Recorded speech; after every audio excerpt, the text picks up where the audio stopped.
ओम शांति। बाबा के आज के महावाक्यों के साथ है।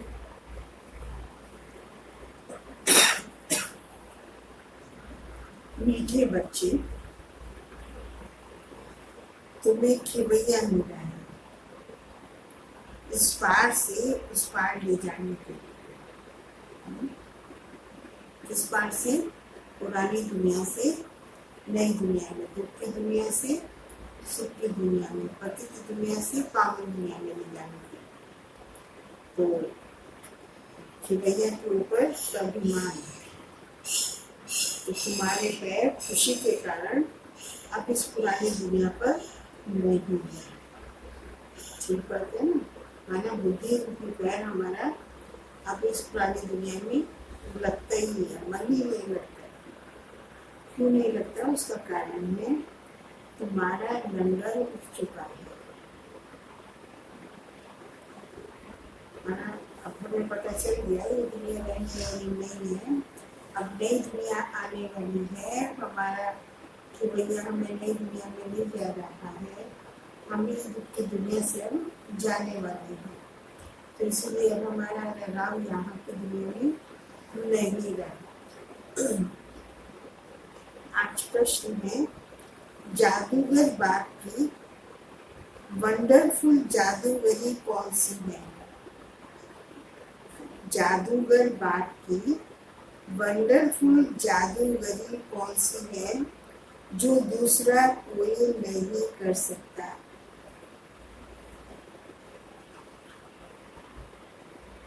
बताएंगे? कौन बता रहे हैं? जादूगर बाग की जादूगरी कौन सी है जो कोई नहीं कर सकता दुनिया में ले जाने के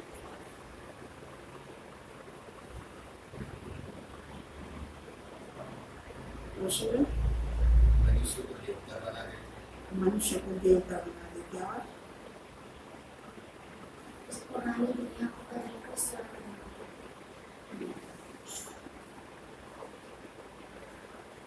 बाबा सुना है, कौड़ी तुल्य आत्मा को हीरे तुल्य बना देना। तो हमारी आत्मा कैसे हो गई थी? कौड़ी तुल्य।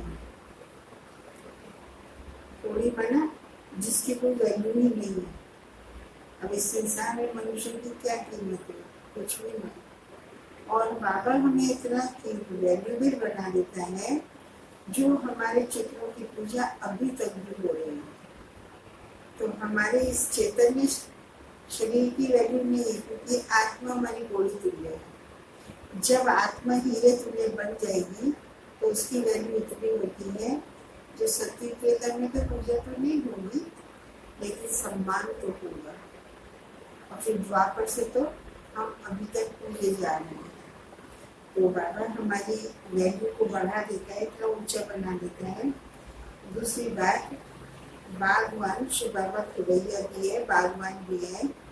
बागवान बनकर कांटों को फूल बना देता है, हमारी कमियां रूपी कांटों को निकाल देता है। यह बहुत बड़ी जादूगरी है। और इस जादूगरी को जो एक बाप ही करता है, दुनिया में कोई दूसरा कर नहीं सकता। तो इस जो एक जादूगर बाप ही करता है, दूसरा कोई नहीं। मनुष्य पैसा कमाने के लिए सिर्फ जादूगर कहलाते हैं। दुनिया में जो जादूगर होते हैं वो कमाई के लिए थोड़ा सा कुछ काम करके दिखा दिया, रस्सी से ट्रेप खींच दिया, जीप से खींच दिया। तो बाबा कह रहे हैं वो जादूगर इसलिए कि उनको पैसा मिलेगा, रस्सी पे पैदल चल रहे हैं। तो ये सब क्या है?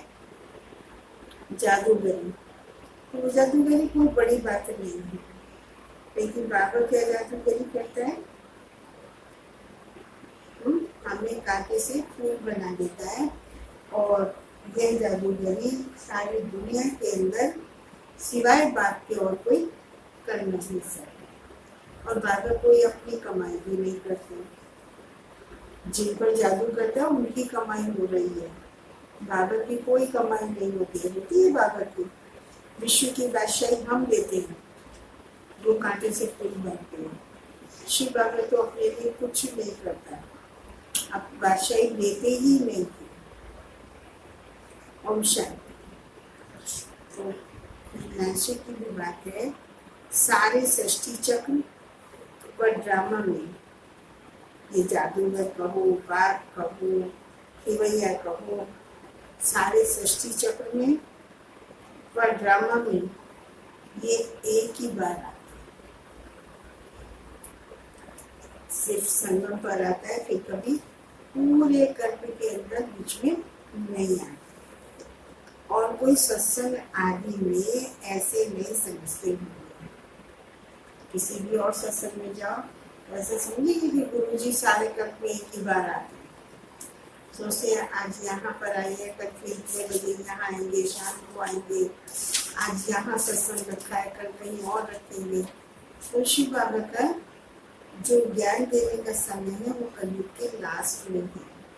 तो सारे कर्म के अंदर, सारे सृष्टि चक्र के अंदर, सारे ड्रामा के अंदर बाबा का पाठ एक ही बार बसता है और कभी बाबा आते ही नहीं।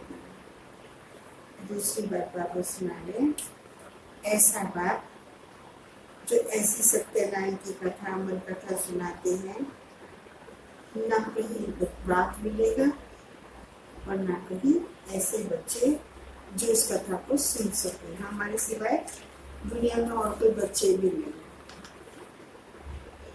तो वह तो वास्तव में फॉलोअर्स भी नहीं है गुरु के। ना बाप, सन्यासी लोग बाप कहलाते और ना वो उनके बच्चे कहलाते। बाकी बाबा कहते हैं फॉलोअर्स भी नहीं, क्योंकि फॉलोअर्स तो तब कहलाए जब घर बार छोड़कर जंगल में उनकी तरह से चले जाए। उनके जो फॉलोअर कहलाने वाले हैं वो रहते हैं घरों में, और सन्यासी जी घर बार छोड़कर रहते हैं जंगल में, गेरुआ वस्त्र पहनते हैं। उनके मानने वाले अब सब तरह के वैरायटी कपड़े पहनते हैं, तो उनको ना तो बच्चे कह सकते ना फॉलोअर्स कह सकते। और सन्यासी को जो कथा सुनाता है उसको बाप नहीं कह सकते। बाबा जाएंगे तुम सब, यहाँ तो तुम बच्चे भी हो और शिव बाबा के स्टूडेंट भी हो, साथ में फॉलोअर्स भी, तीनों। जैसे शिव बाबा बाप, टीचर और सदगुरु है, ऐसे ही हम बच्चे भी बाबा के बच्चे भी हैं, स्टूडेंट भी हैं और फॉलोअर्स भी हैं। बाप बच्चों को साथ में ले जाएंगे। बाबा जाएंगे तो फिर बच्चे भी इस चीची दुनिया से अपनी बुलबुल दुनिया में चलकर राज्य करेंगे। यह तुम बच्चों की बुद्धि में आना चाहिए। इस शरीर के अंदर जो रहने वाली आत्मा है वह बहुत खुश होती है। तुम्हारी आत्मा बहुत खुश होनी चाहिए। बेहद का बाप आया हुआ है जो सभी का बाप है।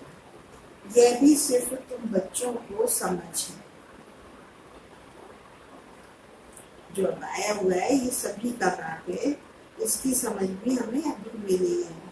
बाकी सारी दुनिया में तो सब बेसमझ है। जितने भी धर्म स्थापक हुए वो सबके बाप नहीं बन सकते, लेकिन शिव बाबा तो सबका बाप है।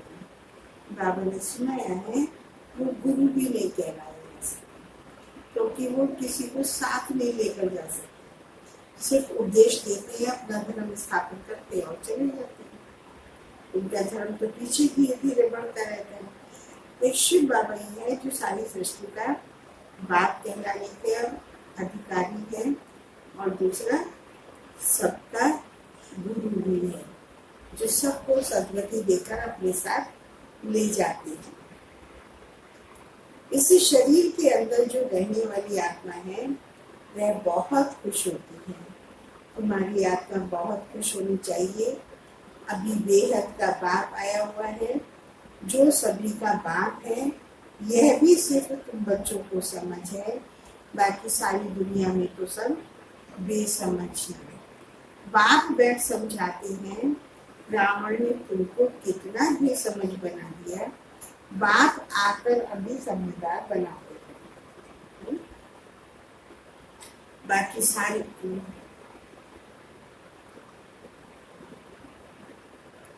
बाप आकर समझदार बनाते हैं, सारे विश्व पर राज्य करने के लायक इतना समझदार बनाते हैं। यह स्टूडेंट लाइफ भी एक ही बात होती है हमारी, जबकि भगवान आकर पढ़ाते हैं।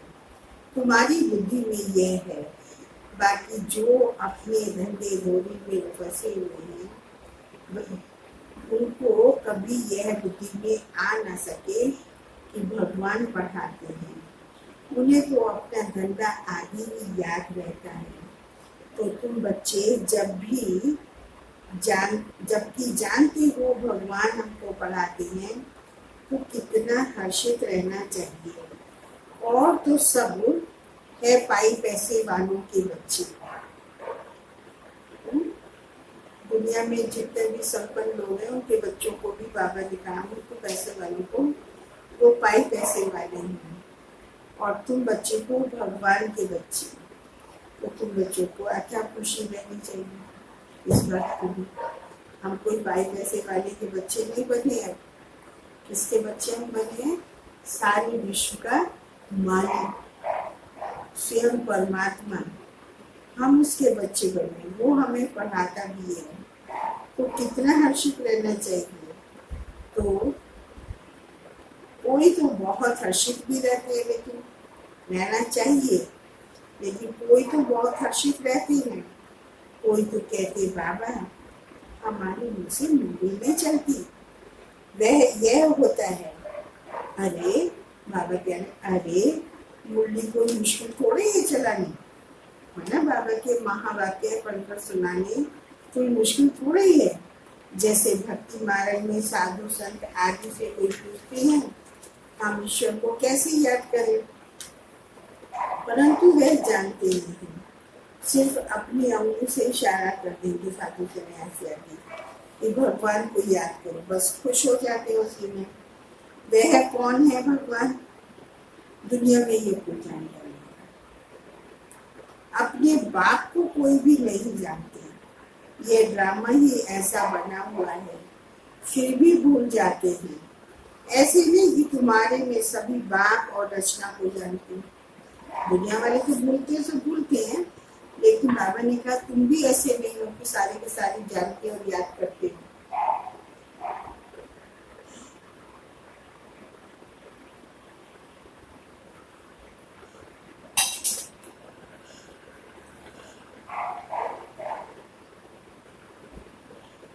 ऐसे भी नहीं कि तुम्हारे में सभी बाप और रचना को जानते हो। कहाँ कहाँ तो चलन ऐसी चलते हैं, माने जानते होते तो हमारा आचरण बहुत अच्छा होता, लेकिन नहीं जानते हुए भी भूल जाते, इसलिए स्मृति में नहीं रहता। तो बाबा ने कहा कहाँ कहाँ तो चलन ऐसी चलते हैं। बाबा कहते आगे बात मत पूछो, लगता ही नहीं है कि ये भगवान के बच्चे हैं, वह नशा ही हो जाता है। अभी तुम बच्चों के पैर पुरानी दुनिया पर जैसे कि है ही नहीं। तुम जानते हो कलयुगी दुनिया से अब पैर उठ गया है, बोट नाव का लंगर उठाया हुआ है। अभी हम जा रहे हैं, बाप हमको कहाँ ले जाएंगे यह बुद्धि में है, क्योंकि बाप खिवैया भी है तो बागवान भी है, कांटों को फूल बनाते हैं, उन जैसा बागवान कोई है नहीं जो कांटों को फूल बना दे। यह जादूगरी कोई कम थोड़ी है। कोड़ी तुल्य आत्मा को हीरे तुल्य बनाना। आजकल जादूगर बहुत निकले हैं। यह है ठगों की दुनिया, वह है सतगुरु। कहते हैं सतगुरु आकार मूर्त, बहुत धुन लगाते हैं।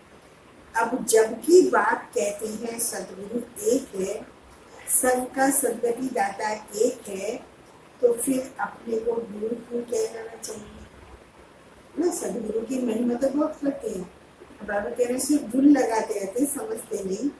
जब कह रहे हैं कि सदगुरु एक है, सबका सदगति दाता एक है, तो फिर अपने आप को गुरु क्यों कहलाते हैं या दूसरे किसी भी व्यक्ति को गुरु क्यों कह देते हैं? ना वह समझते हैं, ना लोग भी कुछ समझते हैं, ना गुरु समझते, और ना उनके फॉलो करने वाले लोग ही समझते हैं। इस पुरानी दुनिया में रखा ही क्या है? बच्चों को जब मालूम होता है बाबा नया घर बना रहे हैं, तो ऐसा कौन होगा जो नए घर से नफरत और पुराने घर से प्रीत रखेगा? ये बाबा एक लौकिक उदाहरण दे रहे हैं। यदि किसी बच्चे को पता हो उसका बाप नया मकान बनवा रहा है, तो बाबा ने कहा ऐसा कौन सा बुद्धू बच्चा होगा जो वो बच्चा अपने पुराने मकान से प्रीत रखेगा और नए से नफरत करेगा? हो नहीं सकता है। तो बाबा भी, शिव बाबा नई दुनिया बना रहे हैं, तो हम बच्चों का मन पुरानी दुनिया से हट जाना चाहिए। यदि ऐसा नहीं है तो हम हो गए बेसमझ बच्चे। बच्चों में बुद्धि में नया घर ही याद रहता है। बच्चों नया मकान बन रहा है तो उन बच्चों की बुद्धि में नया मकान ही याद रहता है। तुम बेहद के बाप के बने हो तो तुम्हें भी स्मृति रहनी चाहिए, बाप हमारे लिए न्यू वर्ल्ड बना रहे हैं, हम उस न्यू वर्ल्ड में जाते हैं। उस न्यू वर्ल्ड में के अनेक नाम हैं। कौन कौन से नाम हैं? कोई भी बोलो। उस नए वर्ल्ड के कौन कौन से नाम हैं? हेवन और पैराडाइज और हाँ क्या? अच्छा, और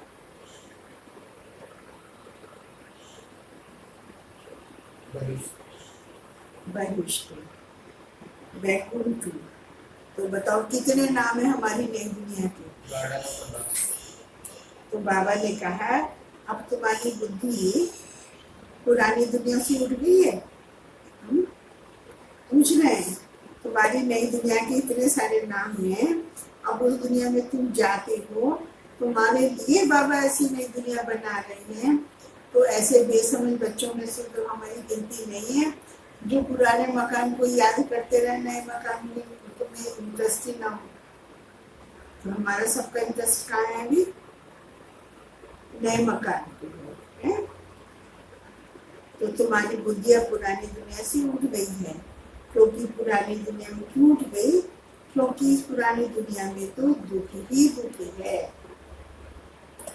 इसका तो नाम ही है, पुरानी दुनिया का नाम है हेल, कांटों का जंगल, नौरव, नर्क, कंसपुरी।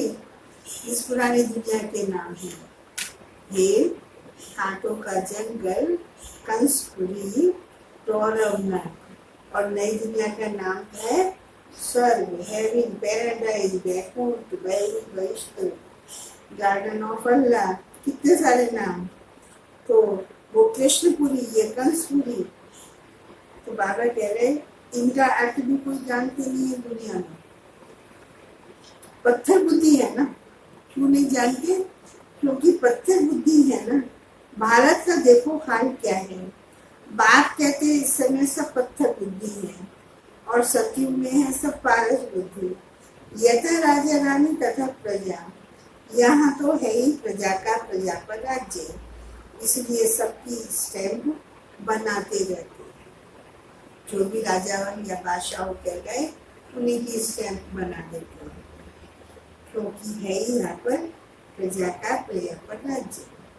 उन बच्चों की बुद्धि में यह याद रहना चाहिए। क्या याद रहना चाहिए? ऊंच से ऊंच बाप है। फिर सेकंड नंबर में कौन है? ब्रह्मा, विष्णु, शंकर। उनकी तो कोई ऊंचाई ही नहीं है। शंकर की तो पैरवाइश देखो कैसी बनाती है।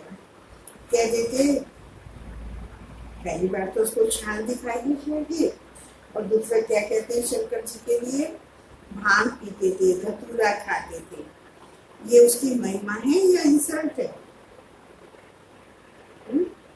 कोई भांग खाने वाला हो और उसके मुंह पर कह दे तू तो भांग खाता है, तो उसकी महिमा होगी या इंसल्ट होगी? और बाबा कह रहे हैं उसकी ये क्या महिमा की है, ये तो कोई महिमा ही नहीं है, ये तो इंसल्ट है। ये बातें होती नहीं है। अब देवताओं को कैसे दिखाया है? सिर्फ शंकर जी को नहीं दिखाया, ब्रह्मा जी को भी दिखा दिया, वो सरस्वती पर फिदा हुए। अब ये महिमा है या इंसल्ट है ब्रह्मा जी की? तो बाबा ने कहा है देवताओं की तो कोई ऊंचाई छोड़ी ही नहीं है, ये अपने धर्म को भूले हुए हैं। क्यों हमने ऐसी बड़ी गलती की है कि ब्रह्मा जी सरस्वती पर फिदा हुए, शंकर जी को कपड़े नहीं मिले तो छाल लपेटी, और खाने के लिए उन्हें कुछ नहीं मिला तो धतूरा खाना शुरू कर दिया, पीने के लिए भांग पीनी शुरू कर दी। तो बाबा कहते ये इंसल्ट है या महिमा है? समझते ही नहीं है कुछ लोग। अपने देवताओं के लिए देखो क्या क्या लिख दिया है, लिखा भी किसी ने, हम ही ने लिखा है, जो देवी देवता धर्म को मानने वाले हैं उन्होंने ही लिख दिया है। कितनी बेइज्जती करते हैं अपने धर्म वाले।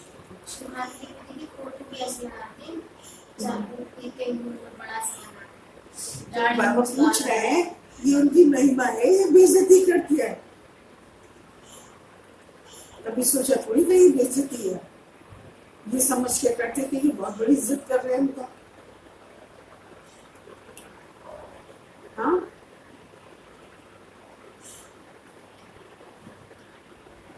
तो कारण तो हमें बने ना, हमने तो किया। शंकर जी को ऐसा दिखा दिया, ब्रह्मा जी को दिखाया सरस्वती पे फिदा हो गए, कृष्ण को दिखा दिया कि गोपियों के चीर हरण किए, और रामचंद्र जी को भी सारा जीवन के लाभ करते हुए रोते हुए दिखा दिया, किसी का जी का हरण हो गया। तो ये बाबा पूछ रहे महिमा करते हैं ये बेइज्जती करती है? और कि हमने है अपने धर्म की बेइज्जती हमने की है। अब बात कहती है सिर्फ देवताओं की नहीं की, मेरी भी की। आज बाबा सारा सुना रहा है अपना, जो हमने काम किए हैं। मेरी भी बेइज्जती की है, शंकर की भी की है, ब्रह्मा की भी बेइज्जती की है, एक विष्णु की नहीं। विष्णु के चरित्र में लांछन नहीं लगाए ना, तो कह रहा विष्णु जी की नहीं की है। वास्तव में गुप्त उनकी भी करते हैं, क्योंकि विष्णु ही राधे कृष्ण। अब कृष्ण छोटा बच्चा तो महात्मा से भी ऊंच गाया जाता है, यह ब्रह्मा तो पीछे संन्यास करते हैं।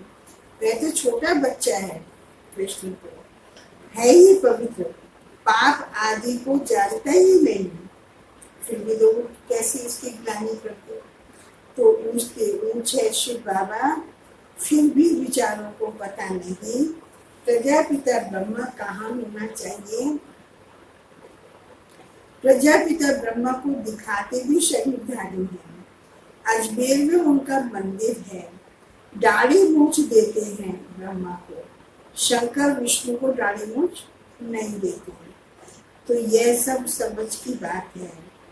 प्रजापिता ब्रह्मा सूक्ष्म बतन में कैसे होगा, वह तो यहाँ होना चाहिए। इस समय ब्रह्मा की कितनी संतान है लिखा हुआ है। प्रजापिता ब्रह्मा कुमार कुमारियां इतने ढेर हैं, तो जरूर प्रजापिता ब्रह्मा होगा। चैतन्य है तो जरूर कुछ करते होंगे। क्या प्रजापिता ब्रह्मा सिर्फ बच्चे ही पैदा करते? क्योंकि सृष्टि का रचयिता दिखाया है, सारी सृष्टि उसने रची है। तो बाबा पूछ रहे हैं कि प्रजापिता ब्रह्मा बच्चे ही पैदा करता रहता है, बच्चे ही बनाता रहता है, प्रजा ही बनाता रहता है, अपनी संतान ही बनाता है, या कुछ और भी करते हैं? भल आदि देव ब्रह्मा आदि देवी सरस्वती कहते हैं, परंतु उनके पाठ का पता ही नहीं है। यह किसी को पता नहीं है। रचता है तो जरूर यहाँ होकर गया होगा, जरूर ब्राह्मणों को शिव बाबा ने अडॉप्ट किया होगा, नहीं तो ब्रह्मा कहाँ से आए। यह नई बातें हैं ना। जब तक बाप नहीं आया तब तक कोई जान ना सके। जिसका जो पार्ट है वही बजाते हैं। बुद्ध ने क्या पार्ट बजाया, कब आया, क्या किया, कोई नहीं जानते। तुम जानते हो। क्या वह गुरु है? माता गुरु, क्या गुरु है? अच्छा, टीचर है, बाप है सारी सृष्टि के? बाबा ने उत्तर दिया नहीं है। महात्मा बुद्ध ना सारी सृष्टि के बाप है, ना सारी सृष्टि के टीचर है, ना सारी के गुरु है। वो सदगति दे ही नहीं सकते। वह तो सिर्फ अपने धर्म के रचता ठहरे। ना सारी सृष्टि के बाप, ना सारी सृष्टि के टीचर, ना सारी सृष्टि के सदगुरु। सदगति वो दे ही नहीं सकती हैं। सिर्फ वो अपने धर्म के धर्म स्थापक ठहरे, गुरु नहीं। बाप बच्चों को रचते हैं, फिर बाबा पहले बच्चों को अडॉप्ट करता है, बच्चे रचता है हमें, फिर हमें पढ़ाते हैं। तो शिव बाबा हमारा बाप भी है, टीचर भी है और गुरु भी है। दूसरे कोई को थोड़े कहेंगे कि तुम पढ़ाओ। शिव बाबा के अलावा किसी को कहेंगे कि आप हमें आकर पढ़ाओ, हावन बनाओ, और कोई के पास ये नॉलेज ही नहीं है। बेहद का बाप ही ज्ञान का सागर है, तो जरूर ज्ञान सुनाएंगे। बाप भी स्वर्ग का राज्य भाग्य दिया था, अभी फिर से दे रहे हैं। बाप कहते हैं तुम फिर से 5000 वर्ष बाद आकर मिले हो। बच्चों को अंदर में खुशी है, जिसको सारी दुनिया ढूंढ रही है, वह हमें मिल गया। बाबा कहते बच्चे तुम 5000 वर्ष के बाद फिर से आकर मिले हो। बच्चे कहते हैं हाँ बाबा, हम आपको अनेक बार मिले हैं,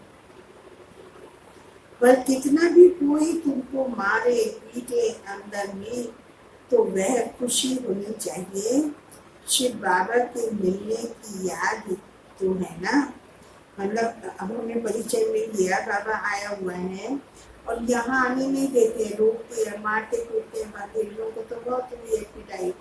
तो बाबा कह रहे हैं इसमें ये खुशी होनी चाहिए कि हमारा बाप मिला है, उसे याद तो कर सकते हैं हम। अब तक तो उन्हें पता ही नहीं था कि भगवान है कौन, कब आते हैं, कैसे मिलना होता है। तो मार पिटाई को याद नहीं करो, इसको याद करो, बाप को याद करो, जो समय अनुसार आया है उसको याद करो। याद से ही पाप करते हैं। अब नाव बांधेरियों के तो और ही जास्ती कर जाती है, क्योंकि वो याद भी ज्यादा करती, जितनी ज्यादा मार पड़ेगी उतनी ज्यादा बाबा की याद आएगी।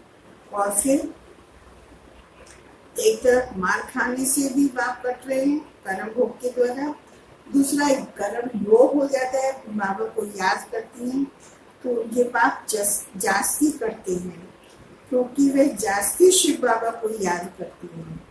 अत्याचार होते हैं तो बुद्धि शिव बाबा की तरफ चली जाती है। बाबा रक्षा करो, तो याद करना अच्छा है ना, भले रोज मार खाओ। आज तो बाबा कह रहे भले रोज मार खाओ, शिव बाबा को याद करेंगी, ये तो हमारी भलाई है ना। जितनी मार पड़ेगी उतना ज्यादा बाबा की याद आती रहेगी और वहां से बुद्धि हटती जाएगी।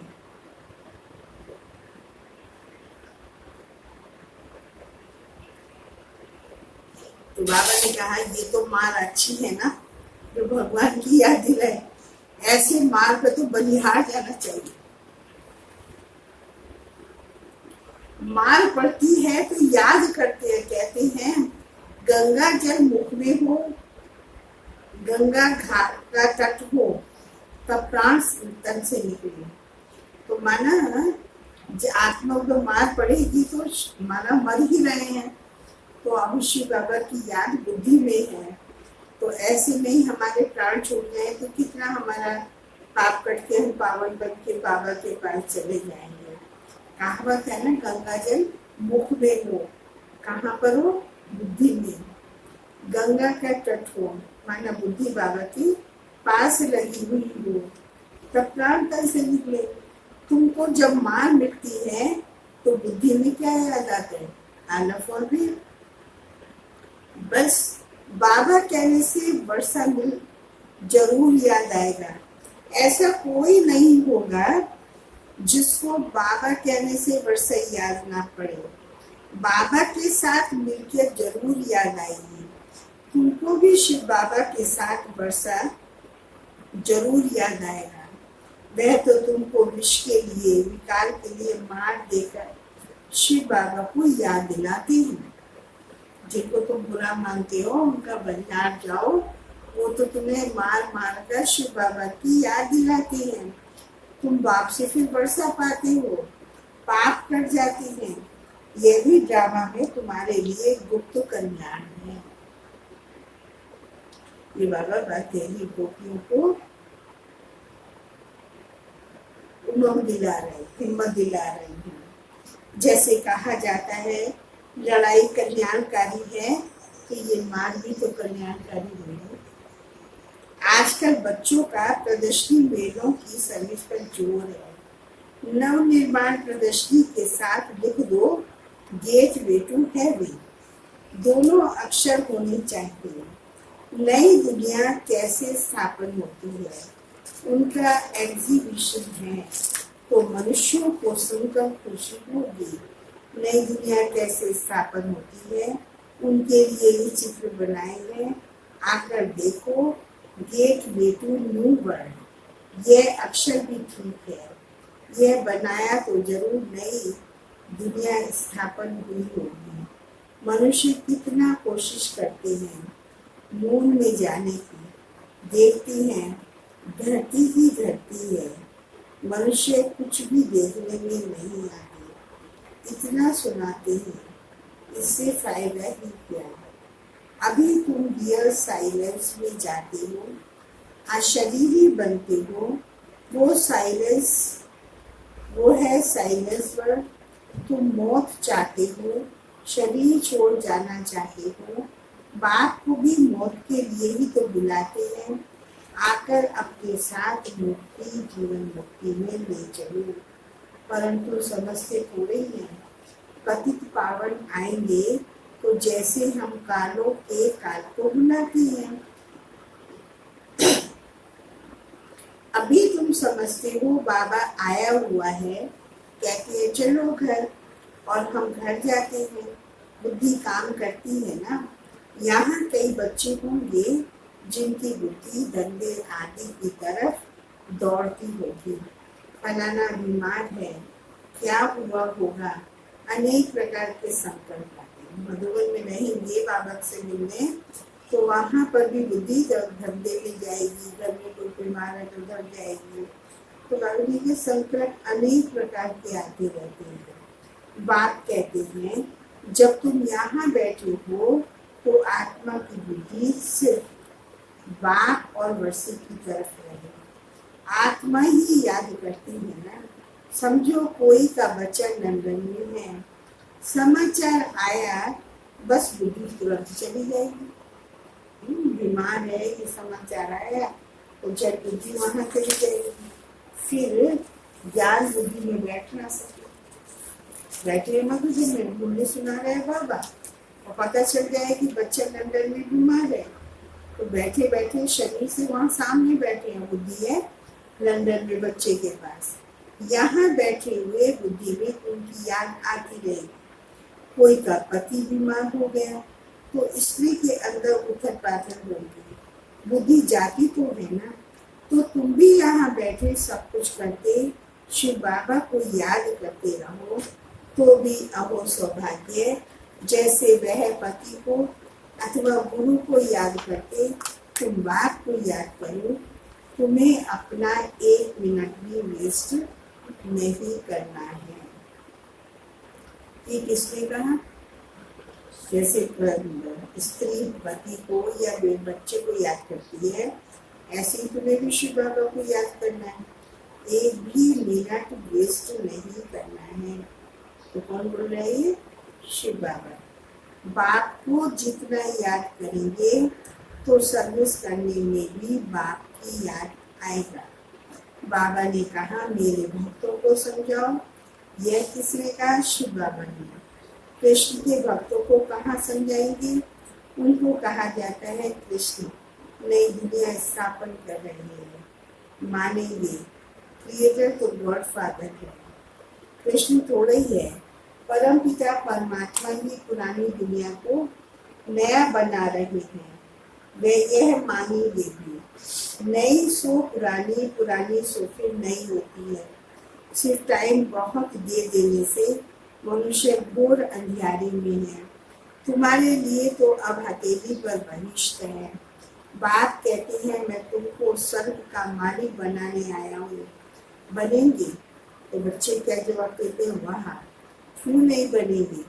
अच्छा, तुम चाहते हो तुम स्वर्ग का मालिक बनेंगे, मैं तुम बनाने आया हूँ, तो फिर ठीक है, मुझे याद करो, पवित्र बनो। याद से ही पाप भस्म हो जाएंगे। तुम बच्चे जानते हो कि कर्मों का बोझ आत्मा पर तो है ही है, ना कि शरीर पर है। अगर शरीर पर बोझा होता तो शरीर को तो जला देते हैं, तो उसके साथ पाप भी जल जाने चाहिए। आत्मा तो है ही अविनाशी, उसमें तो सिर्फ खाद पड़ी है। उनको निकालने के लिए बाप एक ही युक्ति बतलाते हैं कि याद करो, पति से पावन बनने की युक्ति कैसी अच्छी है। मंदिर बनाने वाले, शिव की पूजा करने वाले भी भक्त है ना। पुजारी को कभी पूज्य नहीं कहा जा सकता। अच्छा, मीठे मीठे सिटी लगे बच्चों प्रति माँ पिता बाप दादा का याद प्यार, गुड मॉर्निंग। रूहानी बाप की रूहानी बच्चों को नमस्ते। हम रूहानी बच्चों की रूहानी बाप दादा को नमस्ते। उदाहरण के साथ हुआ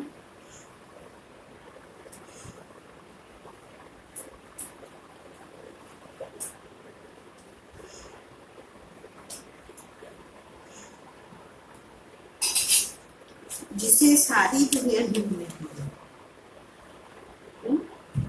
जिसे सारी दुनिया ढूंढ रही है, वह बाबा हमें मिल गया।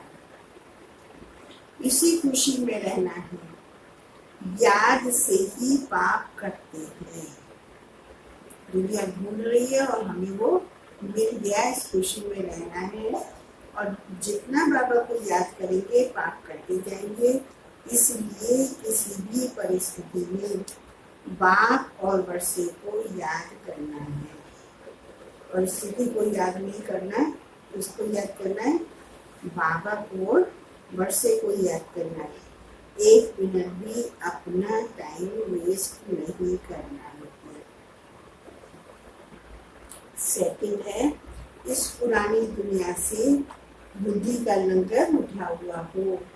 बाबा हमारे लिए नया घर बना रहे हैं। यह तो रौरव नर्क है, कंसपुरी है।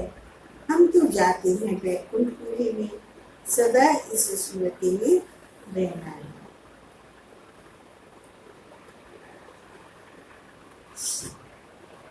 वरदान है आज, चलते फिरते फरिश्ते स्वरूप का साक्षात्कार कराने वाले साक्षात्कार मूर्त भव।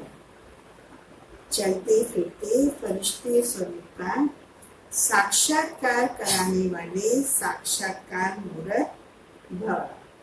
जैसे शुरू में चलते फिरते ब्रह्मा गुम होकर कृष्ण दिखाई देते थे, इसी साक्षात्कार ने सब कुछ छुड़ा दिया। बाबा इतिहास याद दिला रहे हैं। जैसे शुरू में बाबा ने क्या जादूगरी की कि ब्रह्मा बाबा काम कर रहे हैं, चल फिर रहे हैं, लेकिन देखने वालों को ब्रह्मा न नजर आकर कृष्ण नजर आते थे, और जिसके कारण से सब भाग कर बाबा के पास आने लगे। सत्संग बढ़ता चला गया। ऐसे साक्षात्कार द्वारा अभी भी सेवा हो।